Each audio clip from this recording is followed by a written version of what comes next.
Hi, I'm Jacqueline with Young Dragon Slayers, here to share some Lord of the Rings D&D monsters in the new Monster Manual.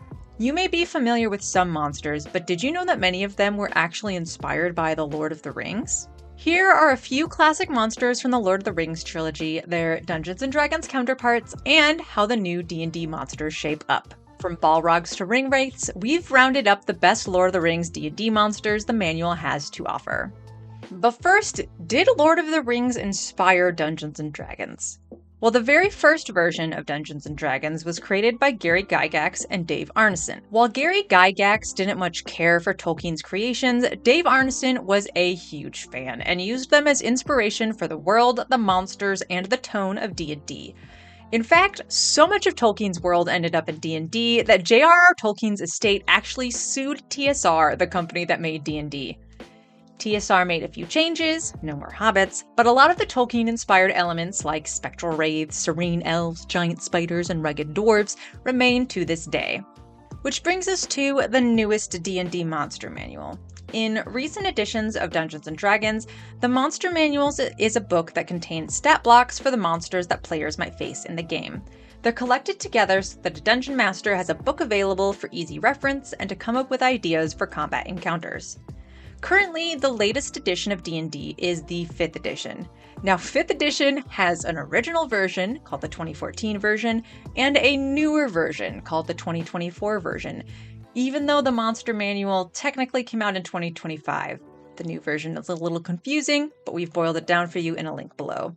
Here's what you need to know about the Monster Manual. The 2014 Monster Manual still works perfectly fine with either the 2014 or the 2024 rule set, but if you want to use the updated version of the monsters in the 2025 Monster Manual, you will need to switch over to the 2024 rule set. There are just a couple of extra bits that won't work otherwise. But let's get to the good stuff. Lord of the Rings monsters, let's start with Balrog.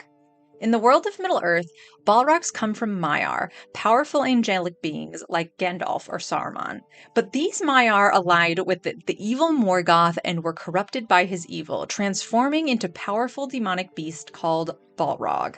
They fight with maces, axes, whips, and swords infused with lava and flame. Though they're large, they're also intelligent, able to use magic, and agile, able to run and jump quickly.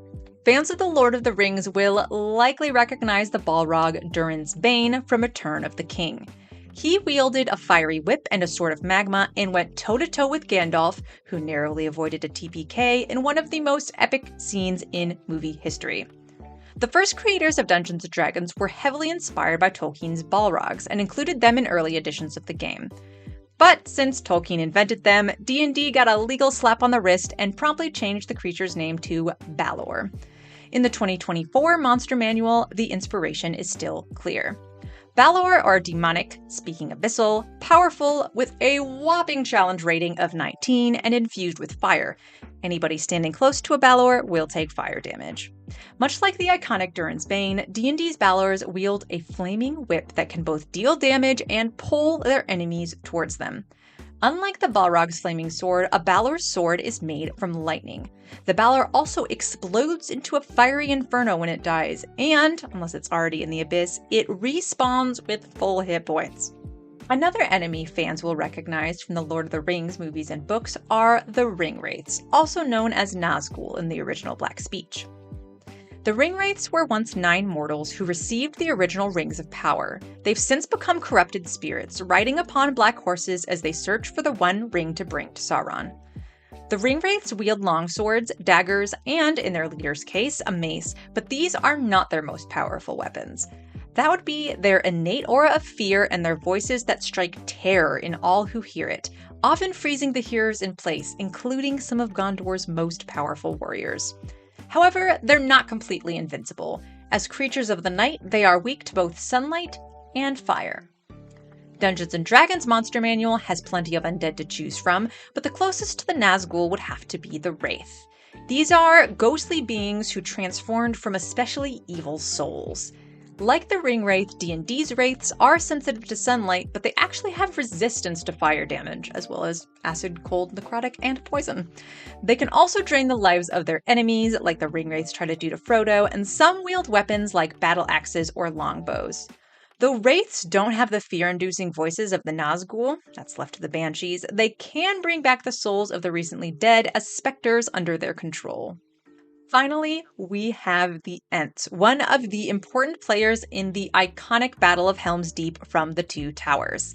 These creatures have protected the forest for millennia, looking more and more like the trees they defended as time passed. They're large, strong, peace-loving creatures who are slow to act and move, but quick to protect. As Treebeard, the Ent who finds the hobbits Merry and Pippin, tells them, Ents are more powerful than even trolls. With their huge size and strong wood-like frames, they smash through catapults and other structures and give the Fellowship the advantage they need. Though the tree Ents of Dungeons & Dragons were directly inspired by Ents, and before the Tolkien estate sued them, were literally just called Ents, they have diverged a bit from Tolkien's version. Instead of regular creatures who grew to look like trees, tree Ents are just trees that were granted sapience through magic. But where their origins differ, their attitudes remain the same. Tree Ents are defenders of nature who are slow to involve themselves in the affairs of humanoids. Like Ents, tree Ents are large, technically huge by D&D standards, and powerful, especially good at breaking down buildings and objects.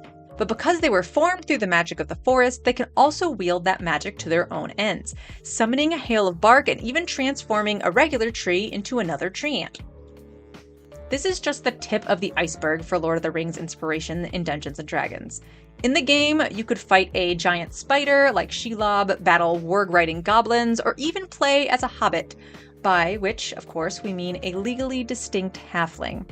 If you'd like to play this awesome game, professional dungeon masters like me are here to help.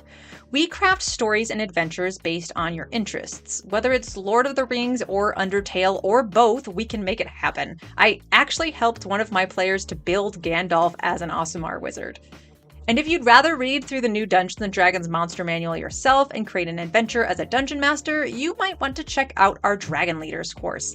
It'll teach you all you need to start running your own creative Dungeons & Dragons one-shot inspired by Lord of the Rings or any of your other favorite stories.